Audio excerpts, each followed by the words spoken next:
The girl who abandoned the black billionaire and his son had no idea. He had a $50 million secret. "Noah, get in the car. Now," Malcolm said, his voice low and tight as he pulled his son toward the black Escalade. The boy hesitated, his small fingers clutching a crumpled drawing in his hand. "But Dad, she was supposed to come today. She promised."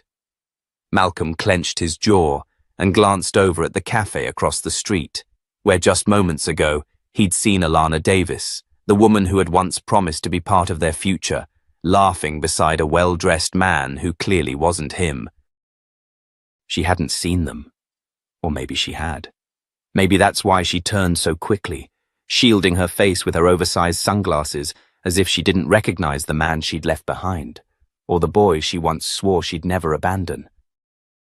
The twist in Malcolm's gut wasn't about jealousy. It was something worse, something deeper. Rage wrapped in heartbreak, coated with the bitter taste of betrayal. He'd built a life from the ashes she left behind, rebuilt, brick by brutal brick. And now she was here again, smiling, radiant, untouched by the wreckage she'd caused. She had no idea that the man she left was now worth over $50 million, and he intended to keep it that way. For now. "Dad?" Noah tugged his sleeve again, voice soft, confused. "Is she coming back?" Malcolm forced a smile, one that cracked at the edges. "No, champ, not today." Across the street, Alana's laughter floated into the air like a ghost, and with it, memories he'd buried deep began clawing their way back. 3 years earlier, Malcolm Langston was just another ambitious coder from Atlanta trying to get his startup off the ground. He wasn't flashy, didn't care for expensive cars or attention. He just wanted to build something real for himself and his newborn son. Alana had swept into his life like a summer storm. Confident, captivating, unafraid to tell him his hoodie looked ridiculous or that his apartment smelled like burnt popcorn.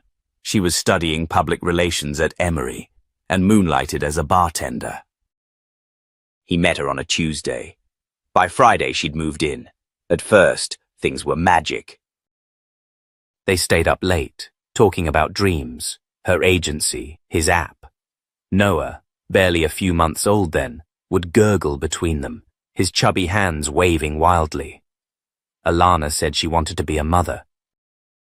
Said she loved how fiercely Malcolm protected his son. But when the money ran tight and venture capitalists weren't calling, the magic began to flicker. "I didn't sign up to be a nanny," she snapped one night, shoving a bottle into the sink. "This isn't what I pictured, Malcolm. You said you had vision. Where is it?" "It takes time," he replied, exhausted from a 14-hour coding marathon. "I'm doing this for Noah, for us." "No, you're doing this for your ego," she hissed. "Face it." "You're a guy with a laptop and a fantasy, and I'm done waiting."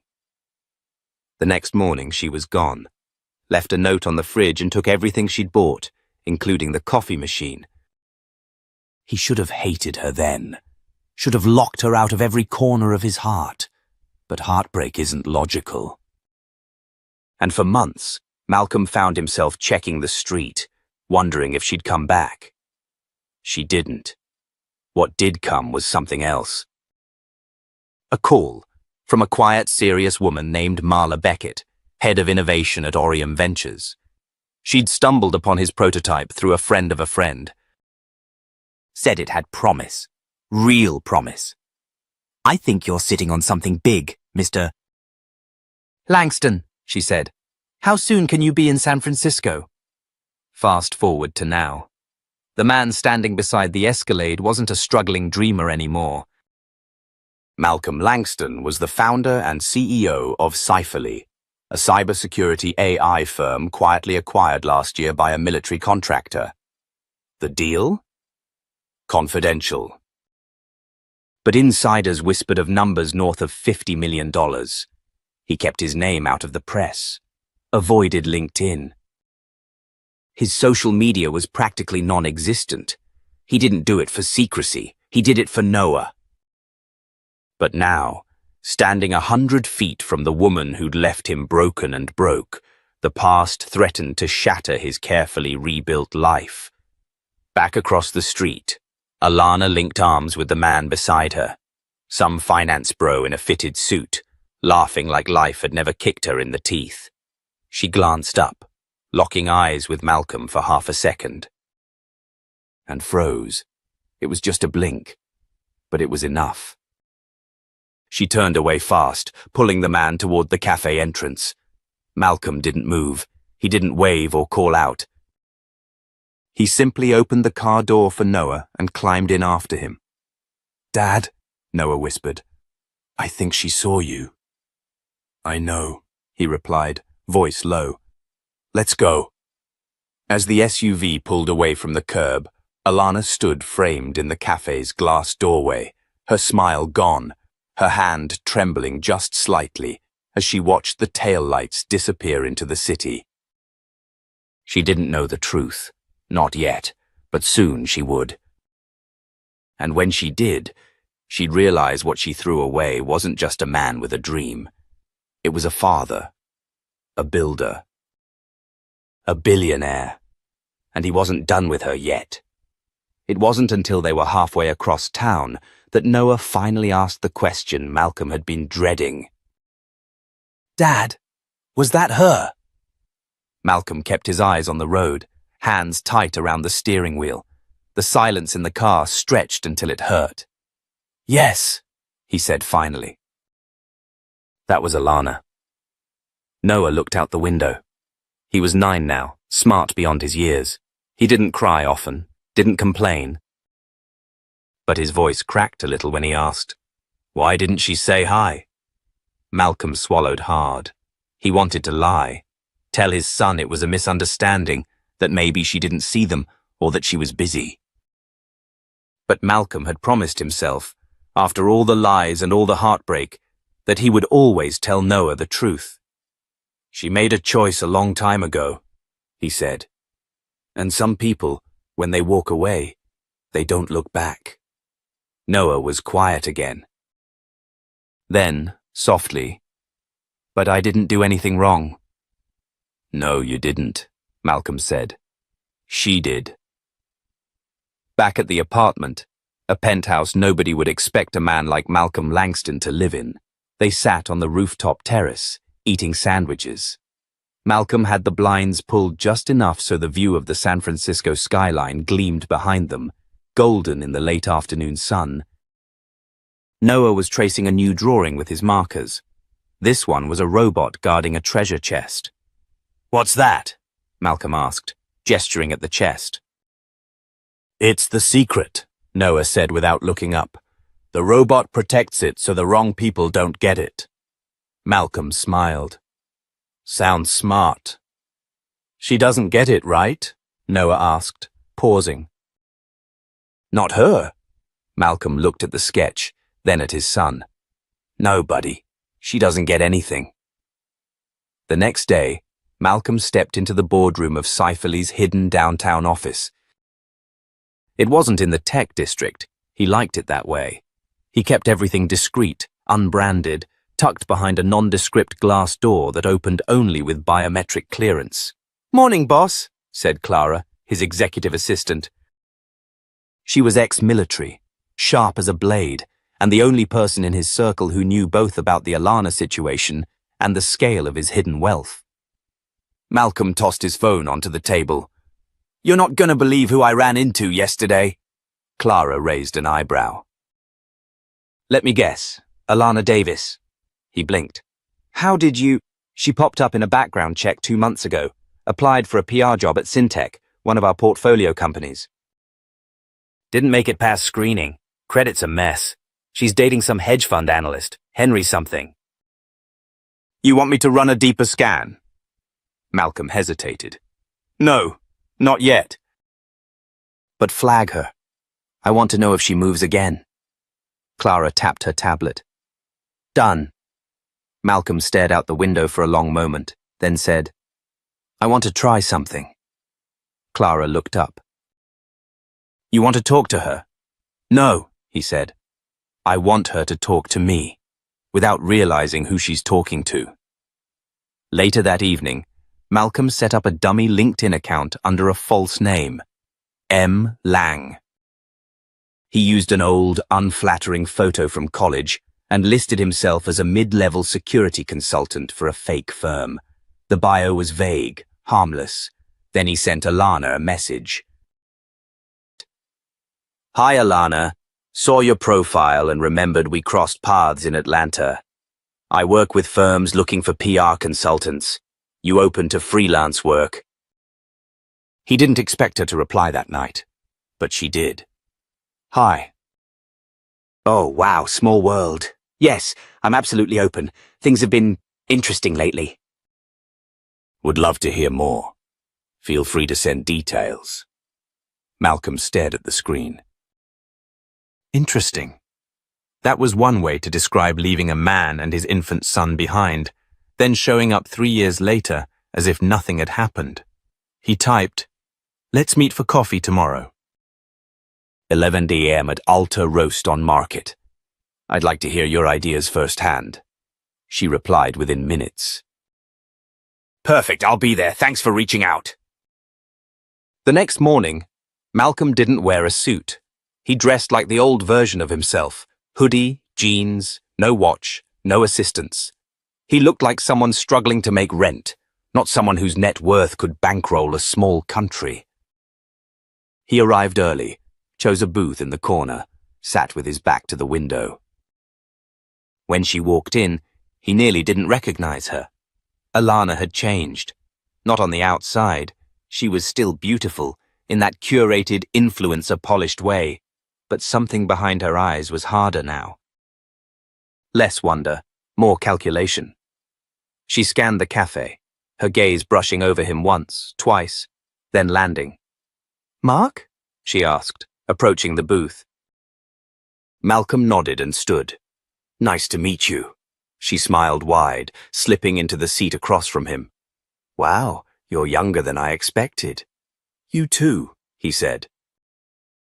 They chatted for a few minutes, surface-level talk about PR, social media trends, client engagement. She spoke quickly, nervously, as if she sensed something but couldn't place it. Then she laughed at something he said, leaned forward, and tilted her head. "I'm sorry," she said. "Do I know you? Your voice is really familiar." Malcolm smiled. "I guess I just have one of those voices." She laughed again, but her eyes were narrowing now. Then his phone buzzed. A text from Clara, Syntex offering her a trial project. "She's taking it." Malcolm stared at the message. His trap was working. Alana was walking straight into it, but then, just as he was about to end the meeting, she said something that made him freeze. "You know," she said, stirring her coffee, "I used to date a guy who looked a little like you. Way back. Atlanta. He had a kid. Cute one. I thought he was going to make it big, but he didn't." Malcolm didn't blink. "What happened?" She shrugged. "He got obsessed with building some app. Always broke. Always tired." "I got tired of being second place. You know how it is." He nodded slowly. "And the kid?" "Oh. That wasn't mine," she said quickly. "He had the baby with someone else. I was just trying to help." Malcolm's heart dropped. She was lying, boldly, deliberately. He smiled calmly. "Must have been hard." "It was," she said, putting on her most sympathetic expression. "But I moved on. Now I know how to spot losers before I waste time." Malcolm leaned forward, his voice low. "Maybe some losers just take longer to win." She tilted her head again. "That's deep." "Yeah," he said, standing. "So's karma." He turned and walked out, leaving her sitting there with her lukewarm coffee and fake smile. She still didn't recognize him. But soon, the world would. And when the truth came out, she'd wish she had never walked into that cafe. 3 weeks after their coffee meeting, Alana Davis stepped into the downtown office of Syntec, her heels clicking against the polished tile. She wore a fitted cream blazer, carrying herself with the poised confidence of someone climbing back into relevance. What she didn't know was that the building belonged to Cypherly Holdings. What she really didn't know was that the entire job, project, team, even the position, was a carefully built stage for a performance she wasn't aware she'd been cast in. Malcolm watched from a remote feed in his private suite. Clara leaned against the wall behind him, arms crossed. "She thinks she's running PR strategy for the new AI division," Clara said. "Hasn't asked a single question about why a company that doesn't exist on LinkedIn has a multi-million-dollar project with no digital footprint." "She's always been good at ignoring red flags when it benefits her," Malcolm murmured. "And the team? Actors, contractors, and 2 interns, all briefed. I want her to think she's winning." "For now." Alana's office looked out over the Embarcadero, filled with fake awards, mock client files, and a whiteboard scribbled with ideas she had nothing to do with. By day 3, she was already leading meetings and advising the team on branding strategies. One afternoon, she pitched an idea in the conference room, a media campaign for emergent intelligence that would position the fake product as the next big disruption in health tech. "I think we lean into emotion," she said. "We show a father protecting his child with data. Give the AI a human face. Trust is the brand." A young man named Leo, one of the interns, leaned in. "So, like a dad who's secretly a genius, but hides it." "Exactly," Alana smiled. "Women eat that up." The other intern, Maya, asked, "What if he's also, I don't know, a single father, raises the kid on his own?" "That's good," Alana said. "We'd need to be careful, though."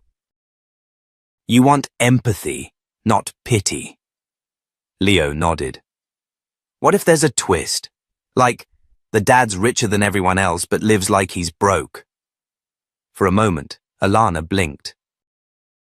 The image stung, close to home. She quickly shook it off. Well, if that was real life, the guy would have had more self-respect than to stay hidden, she said, too sharply. Silence followed. Alana waved her hand. "Anyway, it's just fiction. Let's tighten the visuals, draft a mock-up by Thursday." That night, she went home to a 1-bedroom apartment in Pacific Heights she could barely afford. Henry, her hedge fund boyfriend, had stopped staying over. He said it was a busy season. Truthfully, she knew he was losing interest. Too many late nights, too many lies about her work. He thought she was rising again. She let him believe that. But one thing gnawed at her every time she closed her laptop. Why had that guy from the cafe felt so familiar? She clicked through her messages again. "Mark Lang," the profile said. "No profile photo anymore."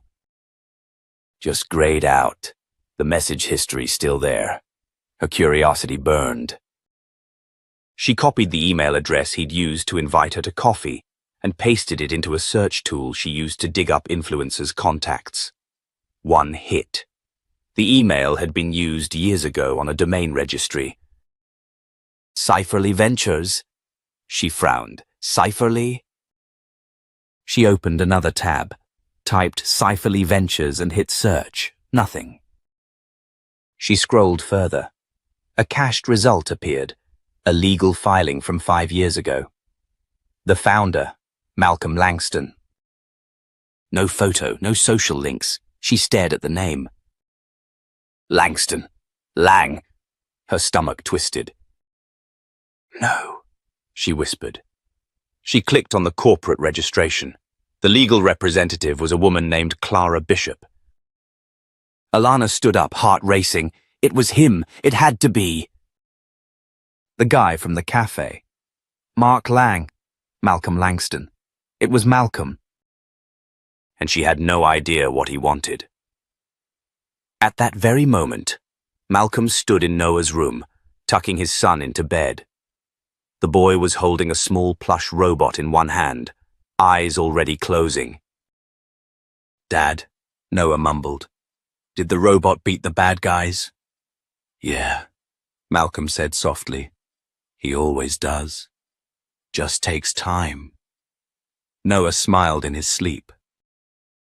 Downstairs, Clara was waiting with a tablet in hand.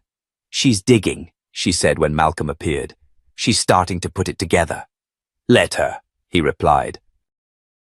"And when she does?" Malcolm took the tablet. On screen was a map of financial transactions, quiet but deliberate. Bit by bit, Syntech's resources were being redirected into real investments, into causes Malcolm cared about. The entire project was a decoy, but the infrastructure was doing real good. "When she knows who she's really working for," he said, "she'll come to me." But not to apologize. Clara raised an eyebrow. Then why? To ask for more. The next morning, Alana walked into the Syntech office with a fake smile and fire in her gut. She knew now. It had always been Malcolm. This wasn't an opportunity. It was a game. A trap, and she had walked right into it. But what Alana Davis didn't know, what she couldn't have guessed in 1,000 years, was that Malcolm's trap wasn't meant to punish her.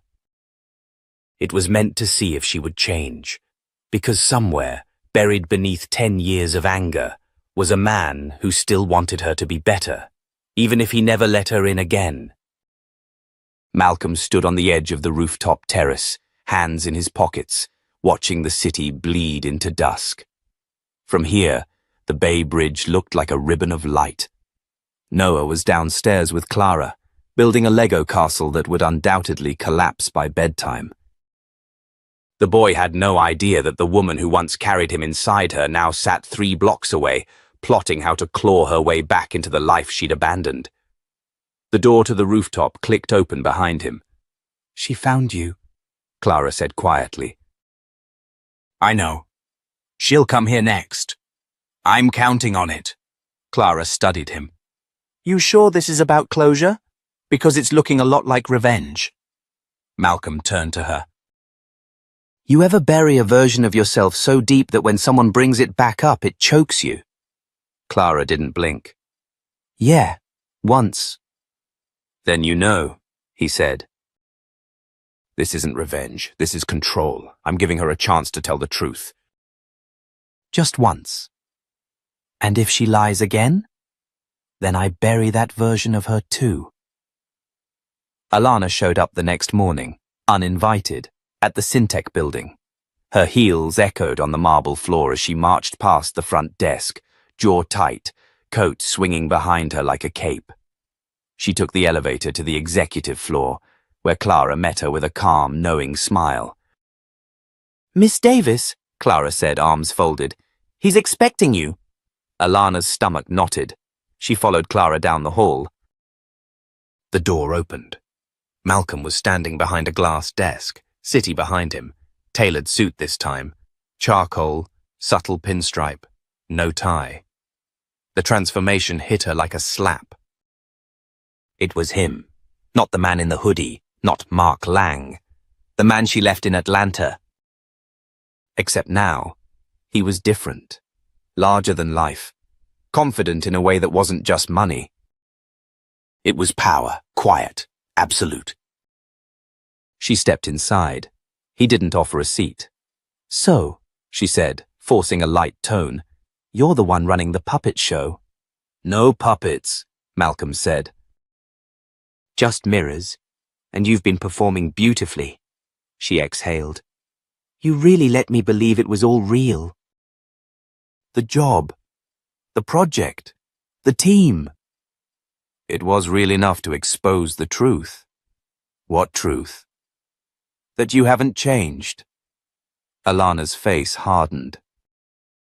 "You think you can judge me? After vanishing? After never once reaching out to let me explain?" "I didn't vanish," he cut in. "You walked. You left. You looked me in the eye and said, "I didn't sign up to be a mother."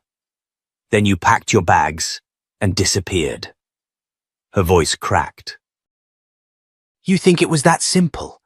I was drowning, Malcolm. We were broke. You were obsessed with that app. We couldn't pay rent. I panicked. I wasn't ready. You were ready enough to lie about Noah.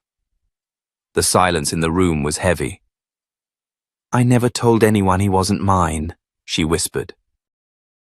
You never told anyone he was. Alana looked down. I didn't know what to do. You could have called, Malcolm said. You could have come back.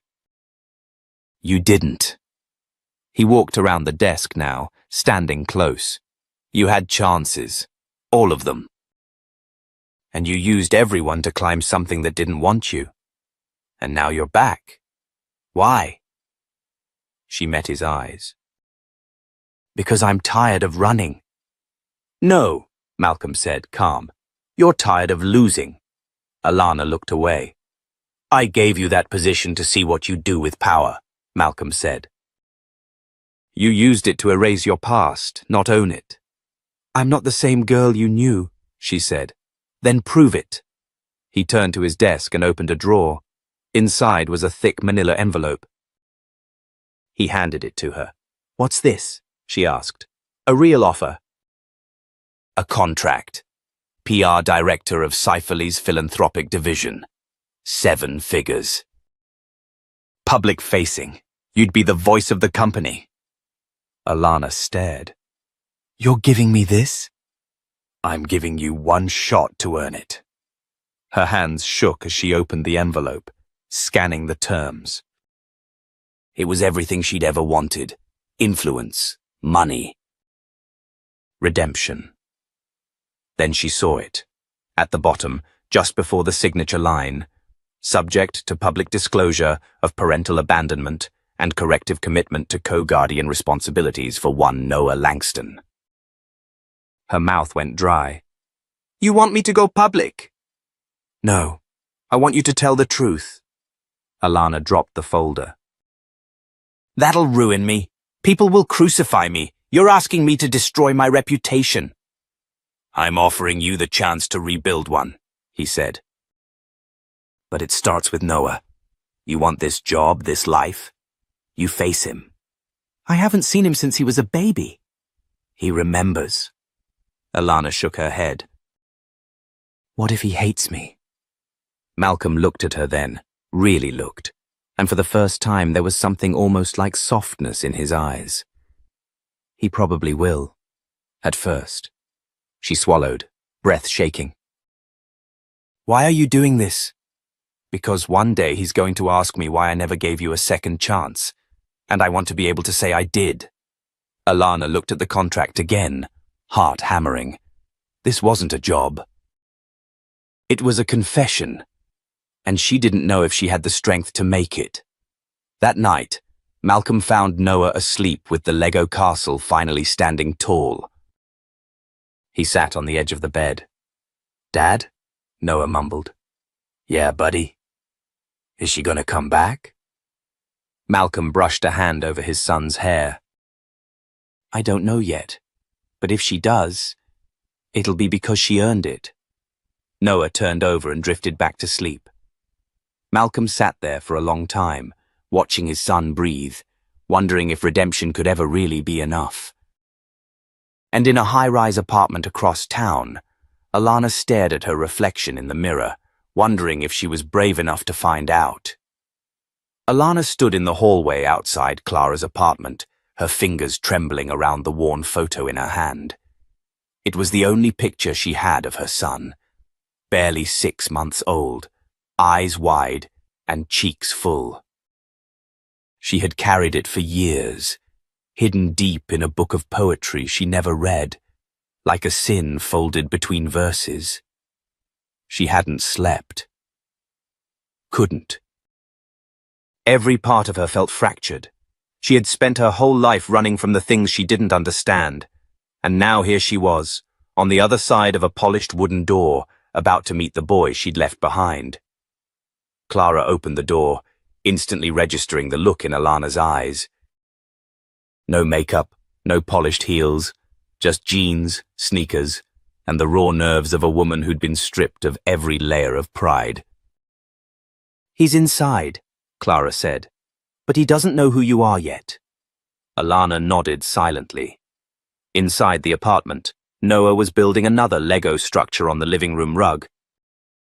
The kid had a gift. He looked up, eyebrows raised, but stayed seated. "Hey," he said.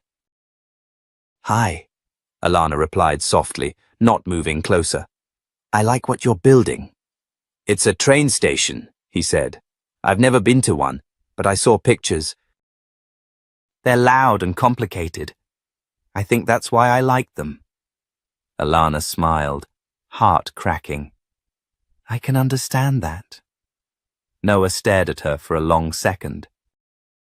"You're the lady from the office, the one who talks to my dad." "Yes." "So why are you here?" She hesitated. "Because there's something I need to tell you.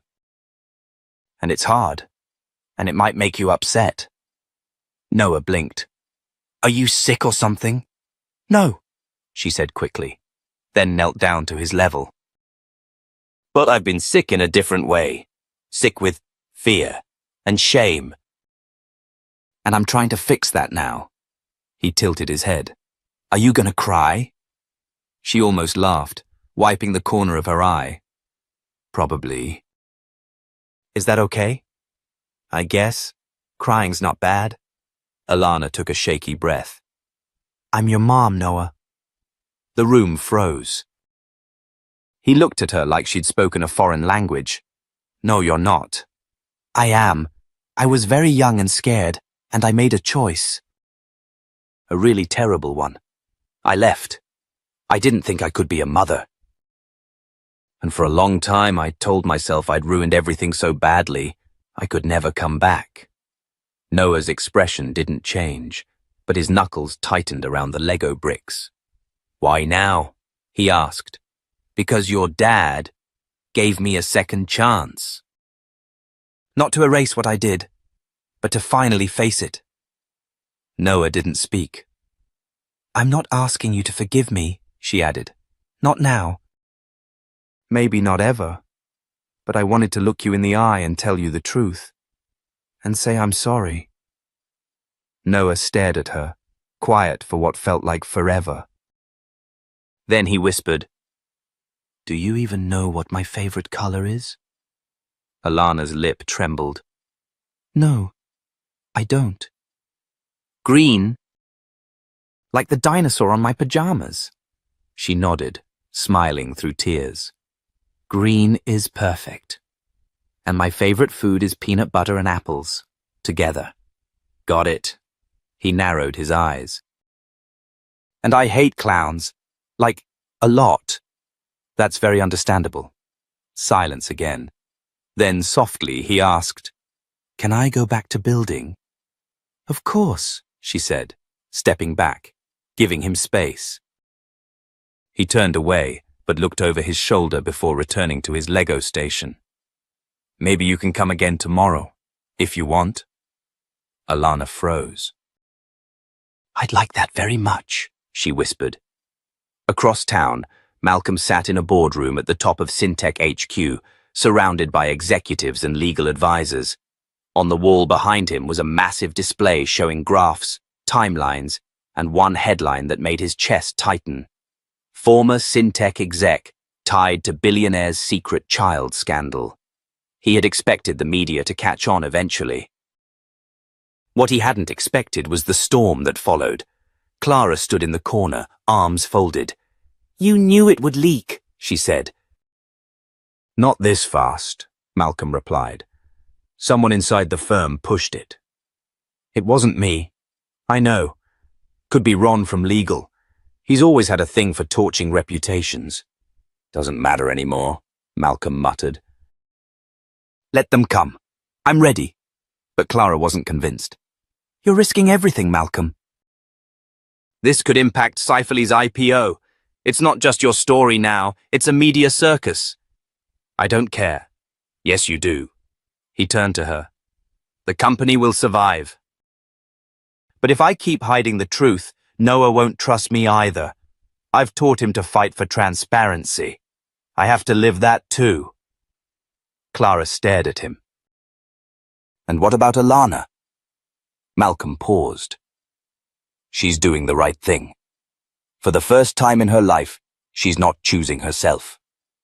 Clara gave him a long look. Maybe that's because, for the first time in her life, someone didn't give up on her. He didn't respond. That evening, as the sun sank over the bay, Alana sat on a park bench near the playground watching Noah run with Clara's dog, Blue. The laughter coming from him was the kind that wrapped around her like sunlight. It was pure, untouched by the choices she'd made. A man in a dark coat sat beside her. She didn't have to look to know it was Malcolm. "You okay?" he asked. "No," she said. "But I'm not running anymore." "That's something." They sat in silence, watching their son chase the dog across the grass. "I talked to the board today," Malcolm said. "They're backing me." "Even after everything?" Alana turned to him, surprised. "How?" "Because I told them the truth, and I reminded them the company exists to solve problems, not bury them." She smiled faintly. "You always did know how to turn a crisis into a mission." He looked at her. "What about you?" "I think I want to earn his trust back, even if it takes the rest of my life. You might not get that chance." "I know." "But if you do," he said, "don't waste it." Their eyes met. Noah ran up, breathless. "Hey, Mom, can you push me on the swing?" Alana's heart stopped at the word. "Mom." She looked at Malcolm. He smiled, just a little. Alana rose to her feet and followed her son to the swing set. As she pushed him gently, the sun dipping low behind them, she realized this wasn't a redemption arc wrapped in gold. It was just the beginning. And that was enough. The morning air in San Francisco had a bite to it, the kind that stung your skin just enough to remind you you were alive. Malcolm stood at the massive windows of his penthouse office, staring at the skyline, hands in his pockets. His reflection looked back at him, not as the calculated billionaire people feared in boardrooms, but as a father waiting for the storm to come. Clara burst through the door without knocking. "It's happening," she said, holding up her phone. Malcolm turned. "What?" "She's filed for custody." The words hung in the air like smoke. Thick. Suffocating. Malcolm's face didn't flinch, but his voice lost its edge. "Alana?" "Yes." Her attorney just sent over the papers. She's seeking joint custody of Noah. He slowly walked to his desk, picked up the papers Clara laid down. His name, her name.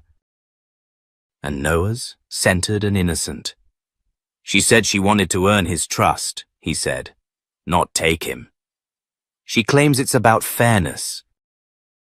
That Noah deserves the right to know her, legally." Malcolm exhaled sharply, not in anger, but disbelief. "I gave her space. I let her in. Now she's coming for him like this." Clara's tone softened. "Maybe she's afraid you'll shut her out again." He looked at her, jaw tight. "She had 10 years to come back. I gave her weeks. That's more than she deserved." Clara hesitated. "And yet, you brought her into his life." Malcolm sat down, eyes scanning the document again. "I need to speak to her. Alone." Later that day, Alana met him in a quiet conference room at the law firm's office. "Yeah." She looked drained, pale under her olive-brown skin, eyes hollow with guilt and defiance. "You didn't even warn me," Malcolm said, his voice low. "I didn't come to fight, Malcolm." "No." "Then what do you call this?" She set her purse down slowly. I'm not taking him away from you. I'm not even asking for equal time yet. But if something happened to you, I'd have no rights to my own son. Do you understand how that feels? Malcolm stayed silent. I did this for protection, she added. For him, not to punish you. Funny, he replied. It feels like punishment. She closed her eyes. You think I want a courtroom to dissect my worst decisions? I don't. But this isn't just your story to write. He's mine too. He stood, walked to the window, trying to hold back the anger rising in his throat. Do you know what I've built to keep that boy safe? The private school. The therapists. A staff that cares more about him than half the mothers I know. I know, she said softly. No, you don't, he snapped.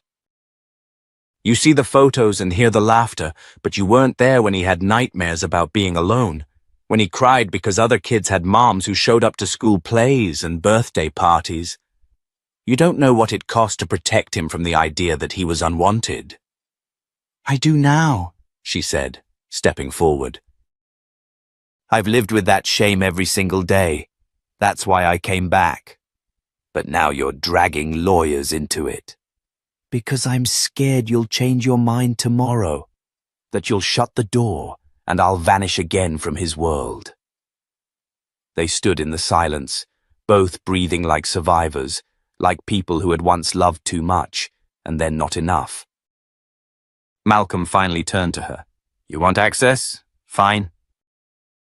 But there are rules. No pop-ins, no decisions without me.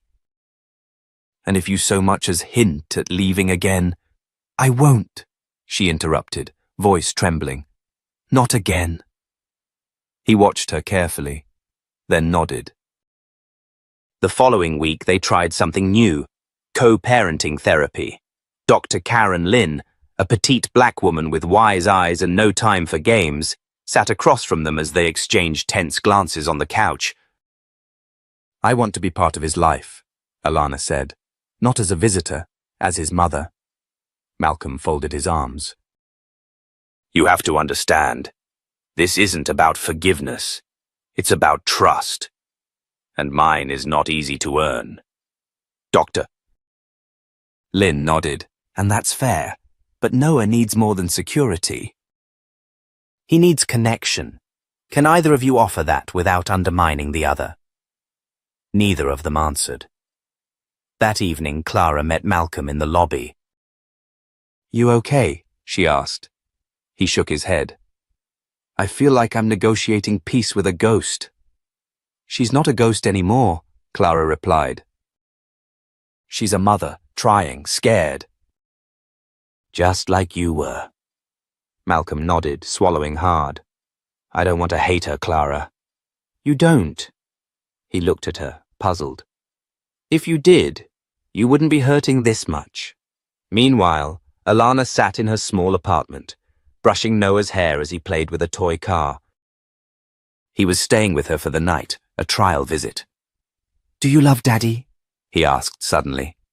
Her hand paused mid-stroke. Yes, she said. I think I always did, even when I didn't know how to show it. He glanced up at her. Do you love me too? She bent down, forehead against his. More than anything in this world. He leaned into her, then asked, Then why did you leave? Her heart cracked open. Because I was broken, she said. And I thought if I disappeared, you'd be better off. He was quiet. Was I? He whispered. Alana's voice cracked. No, baby, I was wrong. He nodded slowly. Okay. And just like that, he went back to playing. She sat there, shaken, because children were forgiving in ways that adults couldn't even fathom. But the next day, the real twist came. Malcolm's legal team discovered something unexpected while investigating the media leak. An anonymous transfer from one of Syntech's rivals to a freelance journalist. The same journalist who had broken the story about Noah and Alana. It wasn't Alana. It wasn't Clara. It was someone from inside Malcolm's inner circle, and they weren't done. The leak wasn't just about Noah.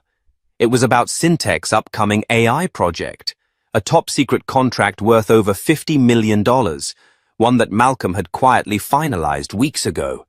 And now that deal was at risk of collapse. As Malcolm stood over the confidential report, one thought echoed in his mind like a warning bell. This wasn't just a custody battle anymore. This was war. Malcolm stared at the security footage, his jaw locked tight, the veins on his temple pulsing. The dim glow of the surveillance screen cast a ghostly light on his face as the time-stamped clip played again. There it was, an employee slipping a flash drive into the main server room after hours. That employee was Dean Wexler, his own VP of technology and someone he had mentored for 6 years. "Run it again," Malcolm said to his head of security. "Yes, sir," the man replied. The footage looped. "Slow it down." There it was, Dean glancing around nervously, then inserting the drive. A few keystrokes later, the lights flickered. The same day, the press received the confidential report. The betrayal cut deeper than Alana's ever could. Dean had known everything: Noah's identity, the upcoming AI deal, the internal vulnerabilities Malcolm had quietly tried to patch. Dean had sold him out. "Get him in here," Malcolm said coldly. "Now." But Dean never showed. He was already gone. Vanished. His home empty. His phone disconnected. Alana was waiting when Malcolm got home that night. Noah was asleep in the guest room, sprawled across the bed with his favorite dinosaur plush tucked under one arm. "I heard," she said softly. "Clara called me." Malcolm threw his jacket across the back of the chair. "I trusted him. I built everything with people I thought were loyal. Now everything's unraveling." She stepped closer. "You still have Noah. That hasn't changed." He met her gaze. "What if I can't protect him from all this?" "From me?" She shook her head.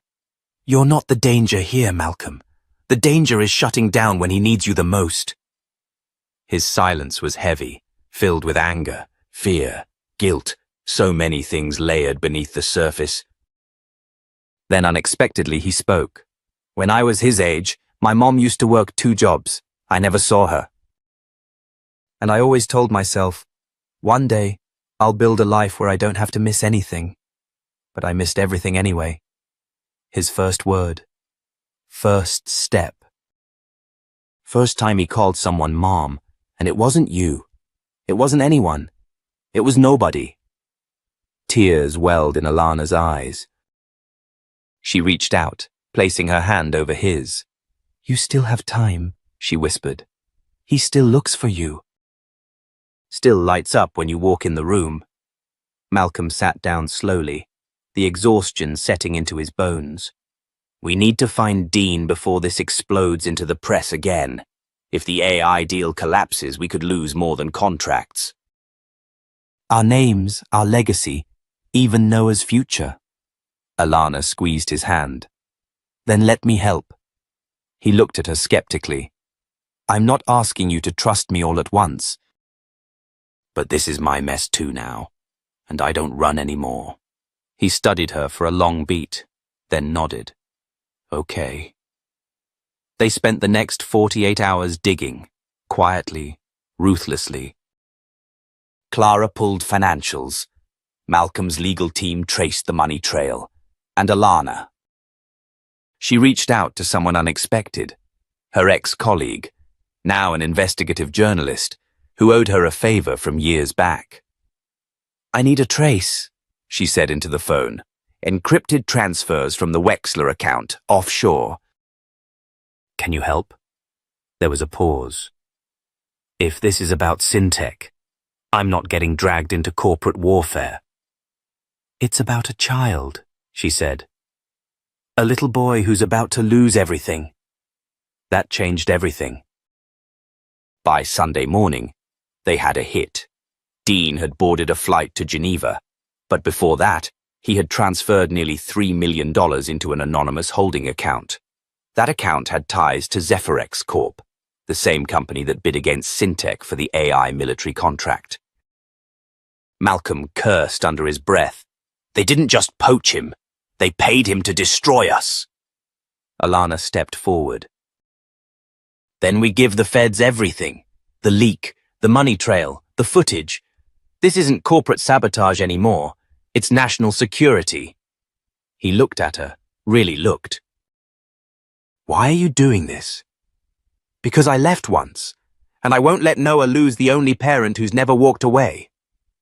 Later that day, they sat Noah down together. He was quiet, eyes darting between them. You're both here, he said. That's new. Alana smiled. We're trying something different. Malcolm knelt beside him. Sometimes adults make mistakes, big ones, but we always try to fix them, especially for the people we love most. Noah tilted his head. Even if it's too late? Alana touched his cheek gently. It's never too late to show up. He didn't say anything, just nodded, got up, and walked over to his sketchbook. He opened it, pulled out a folded drawing, and handed it to them. It was a picture of the three of them holding hands. Maybe we can hang this up somewhere, he said. Malcolm felt something break loose in his chest, and he reached for his son, holding him close. Alana leaned in too. For the first time in a decade, they were in the same room, together. Not perfect, not healed, but there. The next morning, the FBI took over the investigation. Malcolm handed them everything. The footage, the financial trail, the documents. And when the agents left, one of them paused at the door and said, "That deal you were closing. The Pentagon hasn't pulled out. They're watching how you handle this. And so far, you're earning more than contracts. You're earning trust." As the door shut behind them, Malcolm turned to Alana. Looks like we're not done rebuilding yet. No, she said with a soft smile. We're just getting started. And this time, it felt like the truth. The courtroom was colder than Malcolm expected. Not physically, but emotionally. It was sterile, white walls and fluorescent lights, filled with murmurs and side glances.